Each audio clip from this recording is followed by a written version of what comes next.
Hi everyone, it's Wednesday Warriors and it's me, Arielle, and today's topic is about food rituals. The exact question is, how do I avoid food rituals? What is a food ritual? How do I explain them to my loved ones? Basically, I would describe a food ritual as anything that doesn't constitute normal behavior with eating. Whether it's cutting your food up into small pieces or moving it around on your plate and not really eating it, to chewing and spitting, to only eating certain things, chewing a certain number of times, counting calories. Basically anything that is considered eating disorder behavior, I guess. Even showing discomfort when eating in front of others can be considered a food ritual. If you label certain foods good foods or bad foods and you don't allow yourself certain ones, that's a food ritual. Not allowing certain foods to touch each other on your plate or in your bowl is also a food ritual. Keeping your food habits or patterns secretive is also considered a food ritual.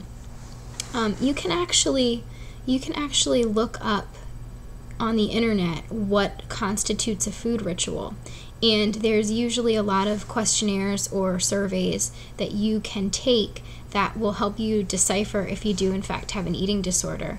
I realize that the majority of you watching this video are obviously already aware that you do have an eating disorder, which is the reason why you're watching this video, but in case you need validation that you do in fact have a problem, or if you are wondering if maybe you just have disordered eating at certain points but not a full-blown eating disorder, looking up food rituals and things that go along with them could be helpful. Explaining food rituals can be pretty complex. People that don't have an eating disorder or don't have a lot of experience with eating disorders are going to find it pretty hard to understand what food rituals are, what they mean for you, why eating is hard. I really think that you have to approach the issue as you would approach any issue. If you're trying to explain to someone what a food ritual is or why food rituals are a part of your life, why eating with other people is hard for you, you just have to be honest, and you can give as much information as you want to. You don't have to automatically disclose everything about your particular problem or situation simply because you're being honest with someone. But the best advice that I can give as far as avoiding food rituals is to distract yourself as much as you can while you are involved in the act of eating. For example, watch TV while you're eating dinner so you're not looking down at a plate and only focusing on what you're eating. If you do something really engrossing, you might find that you've eaten your dinner and you haven't had the urge to purge or stop because you feel like you've eaten too much. You could also talk with someone on the phone while eating if that doesn't make you too uncomfortable, and keep the conversation going after you're done so that you can't go throw up if that is your coping mechanism, your eating disorder. Hopefully the feeling will pass before the conversation is over with the person. You can also read a book while eating or do some kind of hobby while you're eating. It might take you a little longer to eat, but it can be pretty helpful if you're struggling to get food down. Or if you're struggling to eat only a certain amount so that you don't binge. It's a little bit of a pain in the butt, but if it helps curb the feeling of wanting to throw up or wanting to stop and restrict, it's worth doing for a little while, I think. I do think that distractions really help with food rituals, because if you have food rituals that revolve around counting, for example, how many times you chew something or how many pieces you cut your food into, if you are making yourself watch a movie or have a conversation on your cell phone with your friend while you're eating a meal, you're not going to allow your brain that focus on your food as you normally would. So in a way, you're giving yourself a gift by giving yourself a distraction. Some other suggestions I've had for people around holidays, specifically Thanksgiving or Christmas holidays, when there's a lot of food focus and family focus and you have to sit down and eat meals with other people and you're concerned about, food rituals and things like that. If you have a piece of paper with one sentence as a note to yourself on it, and you keep it in your pocket. And when you're sitting at the table, and you can just reach your hand in your pocket and look at that slip of paper for a second and see what you've written to yourself. And it can be something as simple as, it's okay, or it's going to be okay, or you can get through this.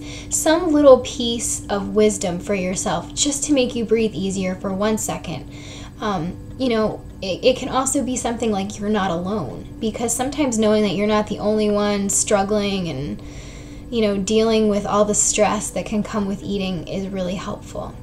I think one of the great tools in conquering food rituals is a support group. As a lot of you know, I'm an eating disorder support group leader, and I think the simple fact of being in a room of people who all have the same or similar problems, and just feeling for one night that you are not alone, that other people do struggle with the same issues that you struggle with, is enough to make you be able to turn a corner sometimes. Especially with food rituals. You think you're so strange, you just think you're so odd, and that something must be wrong with you. It's unnatural, and it's comforting. In some strange way, the food rituals that you do or choose to do are somehow comforting to you, or somehow they're a coping mechanism, which is the reason you do them. And you may not even realize that you're doing them. For example, if you chew your food a certain number of times before you swallow it, or you have to cut your food into a certain number of pieces. One of my really weird food rituals that I used to do was I could never eat the last piece of something. When I was starting to do really well, I would still hang on to this food ritual. I would eat everything on my plate for my meal, but I would never let myself eat the last piece. So every time I ate anything, I would leave one piece. So if I was cutting up a piece of chicken, one piece of chicken would not be touched. It didn't matter if I was hungry for it. It didn't matter if it looked delicious. It would stay there on my plate, and I would not eat it. And I did that with everything, and I did it for a long time. And sometimes I'll still find myself eating and finishing and noticing that I'm leaving something on my plate, almost like my brain is doing it without me even paying attention. And of course I notice it, and then I go ahead and eat it. But it's almost like, unbeknown to me, I have engaged in some sort of strange food behavior. And I don't really have any food behaviors anymore. And as you guys know, I consider myself recovered and everything. So it isn't as though I was doing it as a coping mechanism, or to make me feel better, or to comfort me somehow. It's just sort of was instilled within me, and it's a residue of an eating disorder in a way. You can conquer your food rituals. You can conquer these idiosyncrasies that you have with food. You're not alone. So many people have them. Even people that don't have an eating disorder often have strange food rituals. But it doesn't mean that it's something that you're going to live with for the rest of your life. You have to consider it like a bad habit, and you can break a bad habit, and sometimes it takes a really long time. For example, quitting smoking or biting your nails or something like that. But you can do it. You just have to put a lot of effort into it initially, and then it sort of becomes like second nature. You have to push your limits. You have to get out of your comfort zone, and we did a video about this a few weeks ago about pushing your limits, getting outside of your comfort zone, and I'll post the link to that because I think it applies. A lot of things that we talk about are very broad, and they will apply to specific things. For example, this food ritual topic.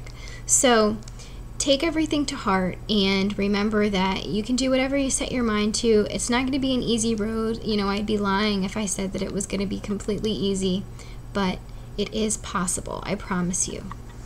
Have a great week, everyone. I'll see you next time.